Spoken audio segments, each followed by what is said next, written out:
हर सदी में कोई एक ऐसा इंसान आता है जो अपने जज्बे से दुनिया का रुख बदल देता है,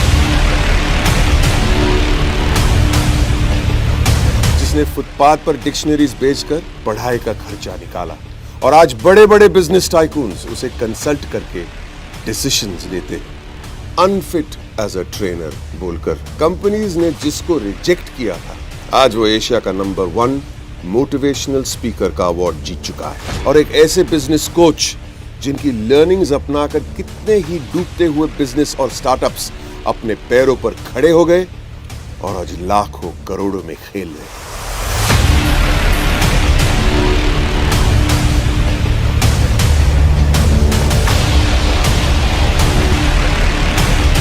Are you really ready?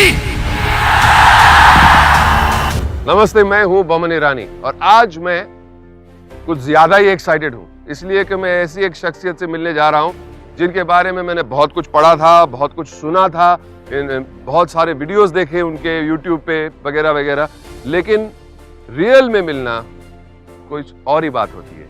तो I want you to meet him, मैं भी मिलूंगा, थोड़ा एक्साइटमेंट है। You also should be excited. I am going to introduce you to doctor Vivek Bindra. आइए मेरे साथ।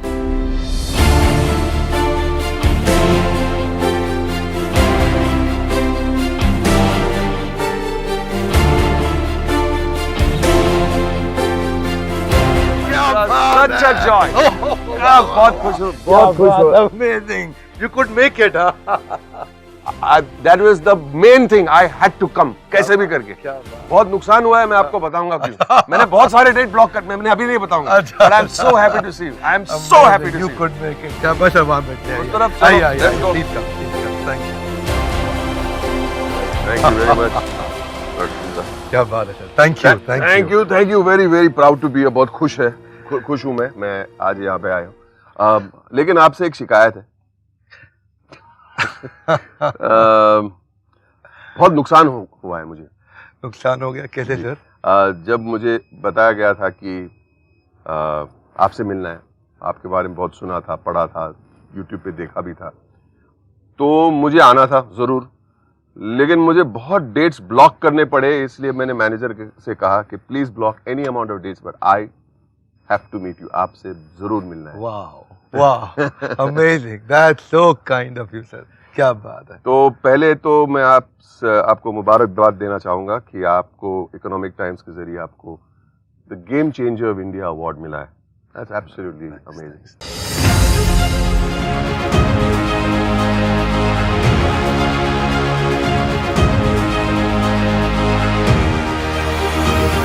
एक और शिकायत है आपसे कि आपका इतना बड़ा YouTube चैनल है, इतने हिट्स है, इतने सब्सक्राइबर्स है, इतने फॉलोअर्स है, लेकिन आप बहुत लो की है।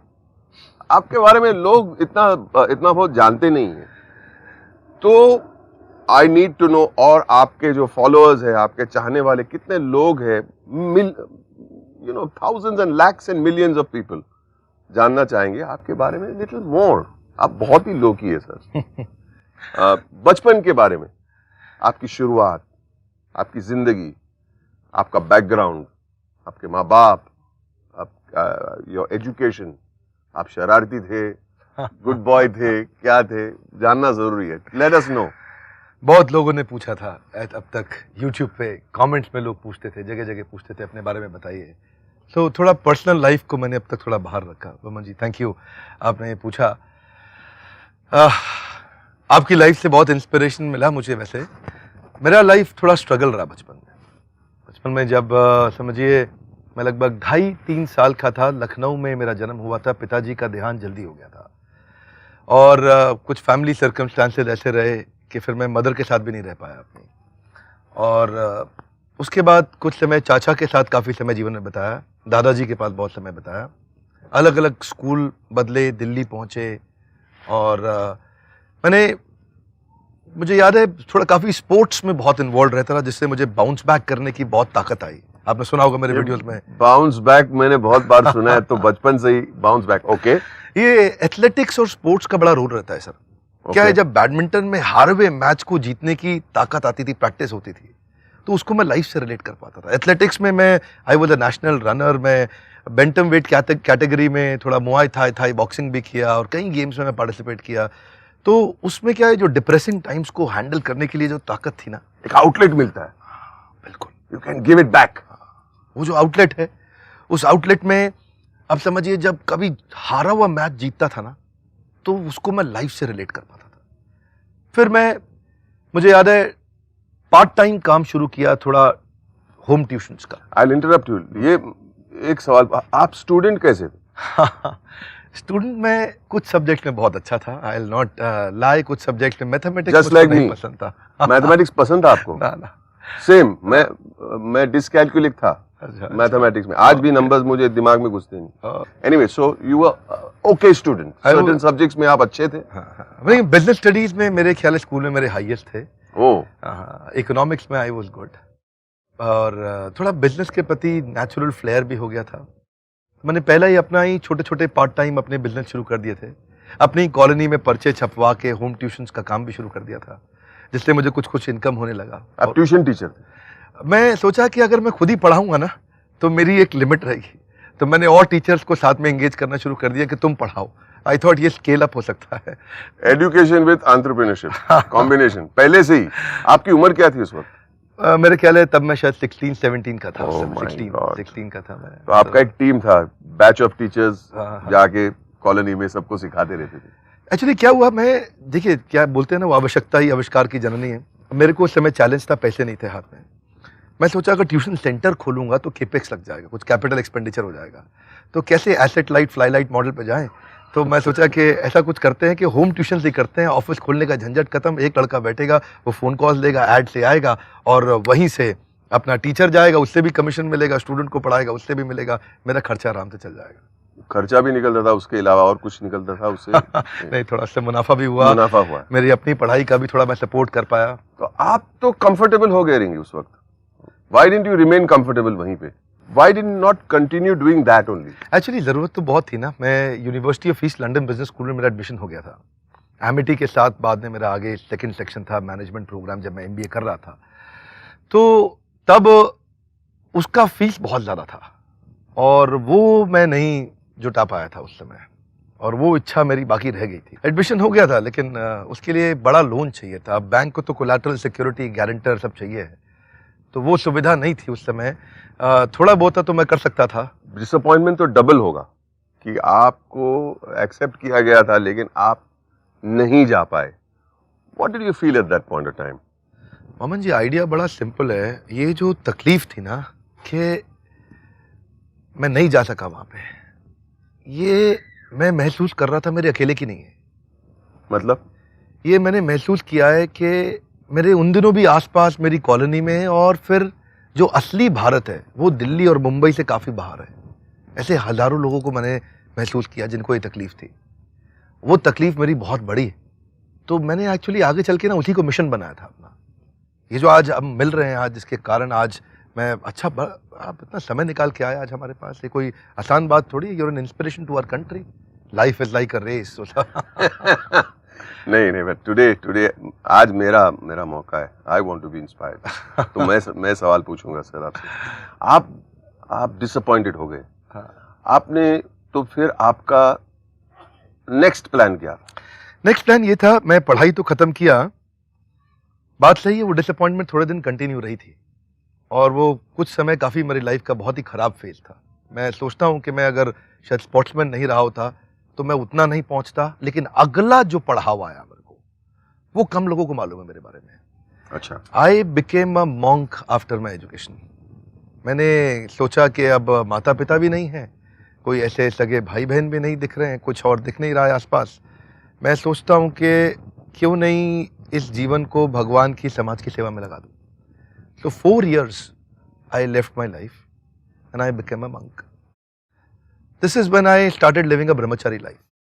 भिक्षा मांगना, सेवा करना, शास्त्र पढ़ना और गरीब बच्चों की सेवा करना, तो मैं उसी तरफ चला गया था। बहुत सुकून मिलता है सब चीज़ों बहुत में। बहुत सुकून नहीं, ताकत बहुत मिला उससे। ताकत नहीं। सुकून के साथ ताकत बहुत मिला, क्योंकि भगवत गीता में कृष्ण ने ऐसे ऐसे श्लोक बताए हैं जहाँ पे अर्जुन वास्तव में बहुत डिप्रेस था, और जो खड़ा हुआ वो वो मैं महसूस करता था।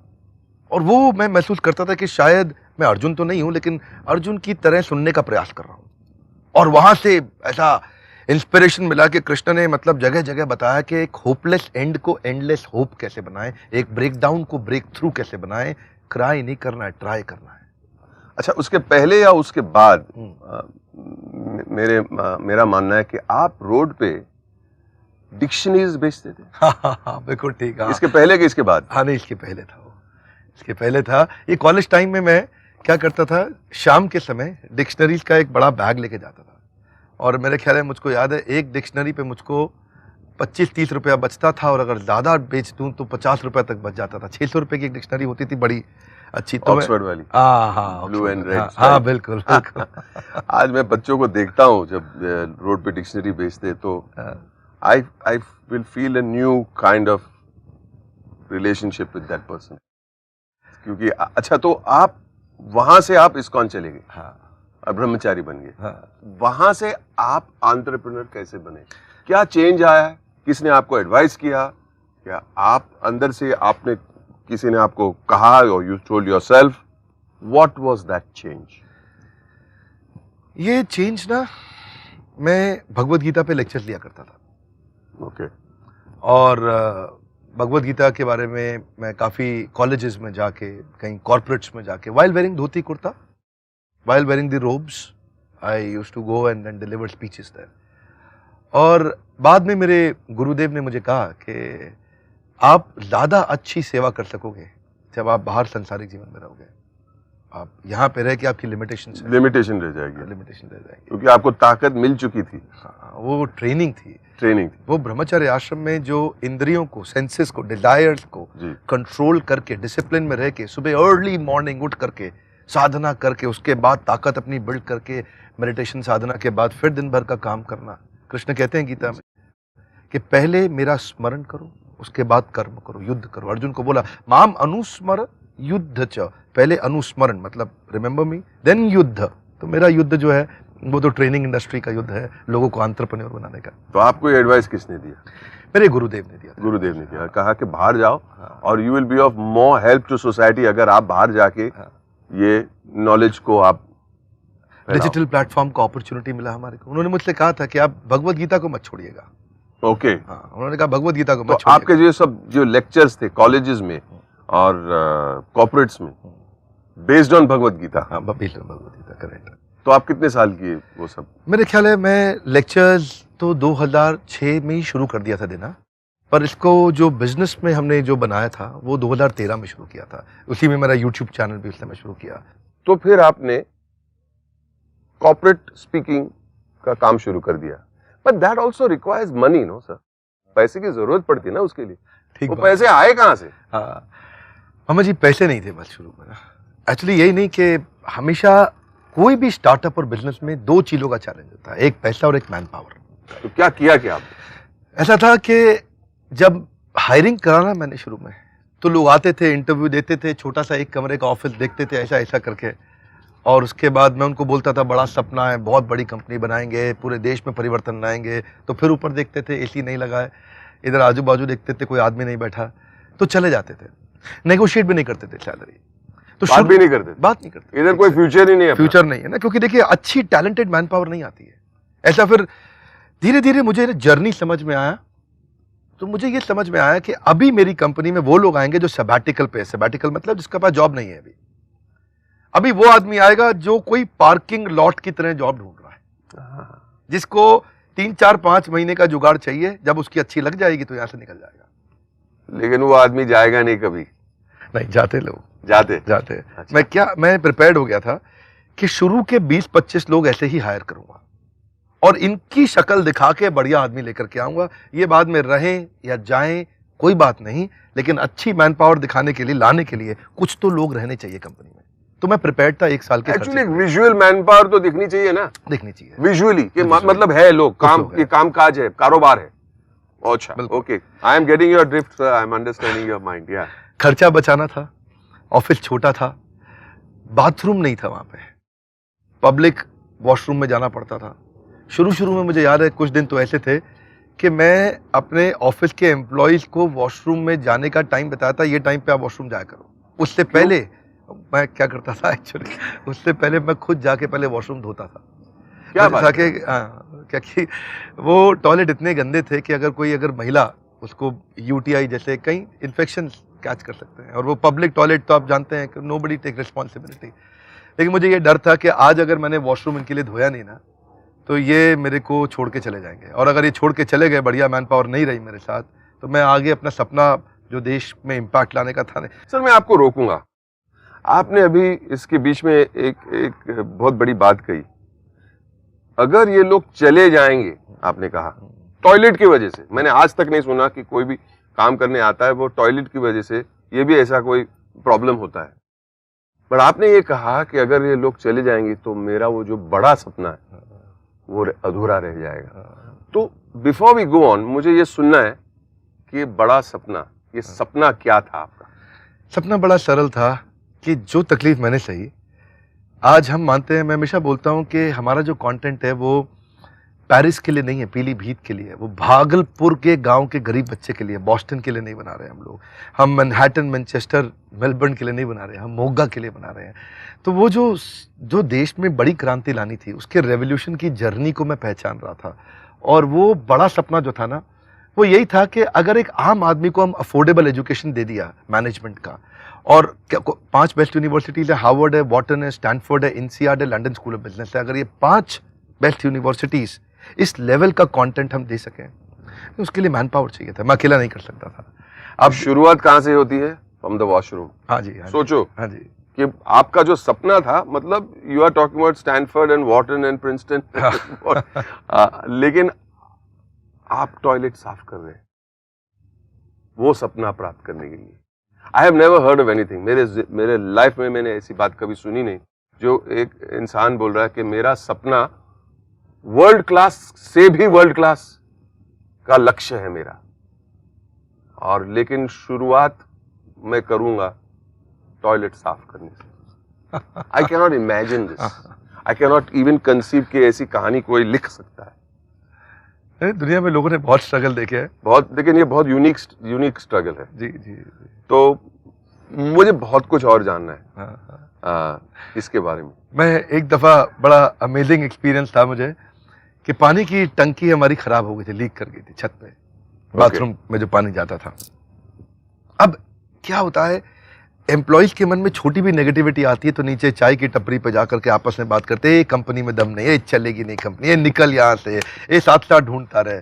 तो वो मन में स्ट्रेस रहता था कि मैन पावर को कैसे हम इन्वॉल्व करें, कैसे उनका ध्यान रखें।